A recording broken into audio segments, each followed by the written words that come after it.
House passes Republican bill to let insurers offer old health plans with 39 Democratic votes. Thank you for watching Power News with your host, Shikama. In the most significant legislative rebuke to President Barack Obama's healthcare overhaul, 39 members of his Democratic Party voted for a Republican bill in the House of Representatives on Friday aimed at undermining his signature domestic policy. The measure, which would allow insurance companies to renew and sell inexpensive limited coverage policies that have been canceled because they don't meet the standards of the new health care law that took effect on October 1st, passes 261 to 157. The 39 Democrats who supported the bill, nearly one-fifth of the party's caucus, reflected the alarm within Obama's party this week over the political damage from the botched rollout of the Affordable Care Act,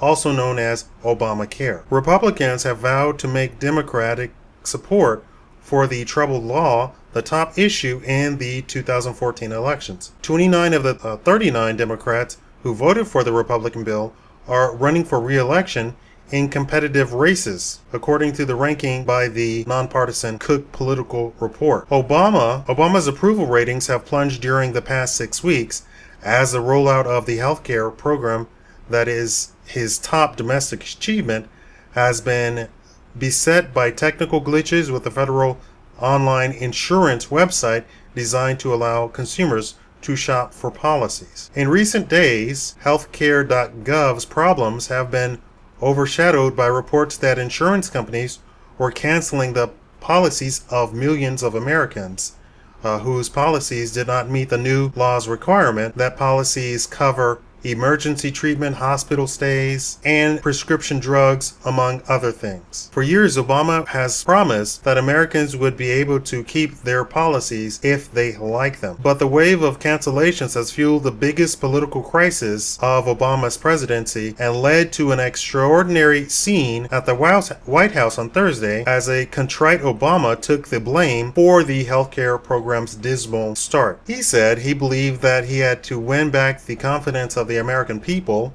and offered an administrative fix that would allow some people to retain their non-conforming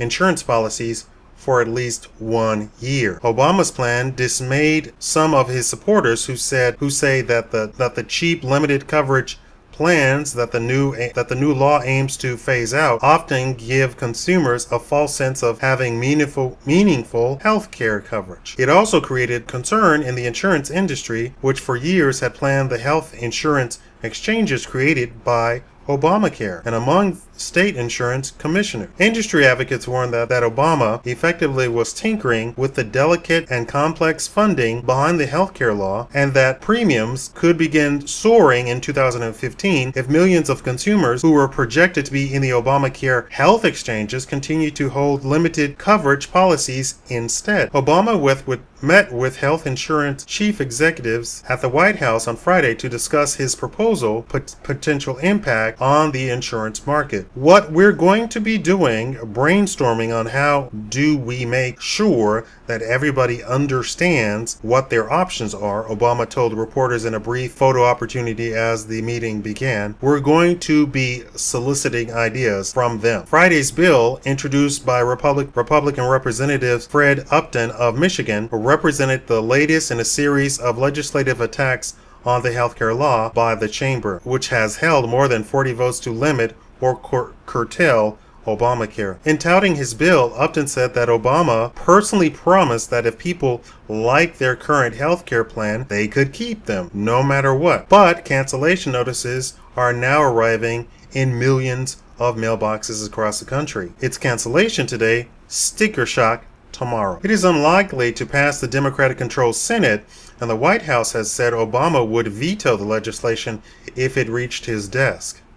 The House bill would allow people whose low-cost coverage was canceled to keep those policies, and also would allow insurers to continue selling policies that do not cover basic services and offer little financial help for catastrophic health events. Critics of the House bill would undermine Obamacare's attempt to improve the healthcare system. House Democrats' opponents cast the vote as another Republican effort to sabotage the healthcare law. I did not write this. Republicans are perfectly satisfied with 40 million Americans having no health insurance at all, said Representative James McGovern, a Massachusetts Democrat.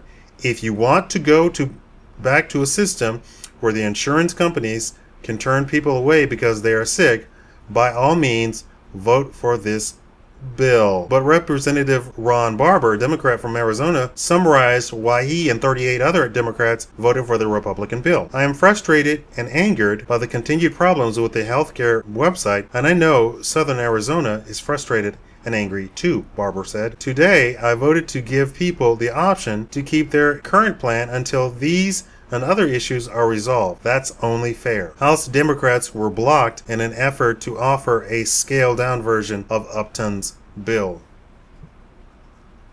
Now, I did not write the report, and obviously the report has a very Democratic leaning and liberal Democratic leaning bent to it. This is the Reuters news feed. What the article is saying, it does state facts that there was a vote, there was a bill, there was a vote, and so forth. Now, the Democrats are taking the position that the Obamacare health policy requirements, which is what you would term 10 years ago as a Cadillac health insurance that covers everything, they're terming as basic healthcare insurance, and the healthcare insurance that people have today, which covers just basic things, is inferior.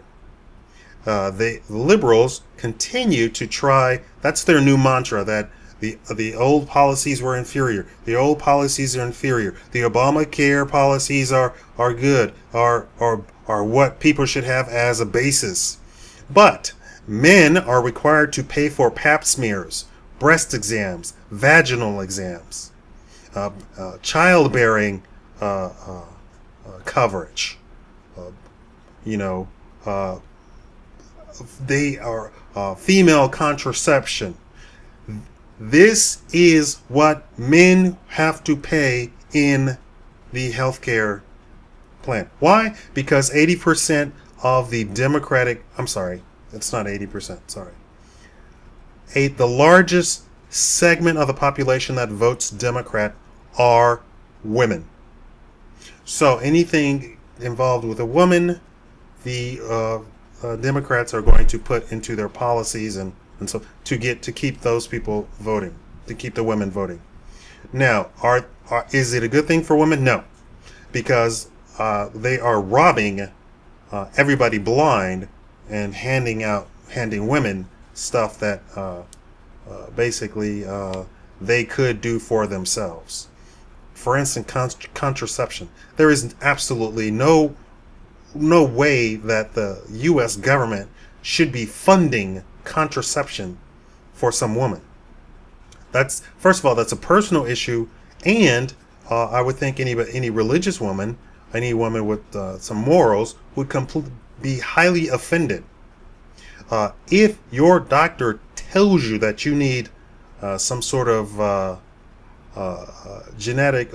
hormonal protocol, that's something that between you and your doctor.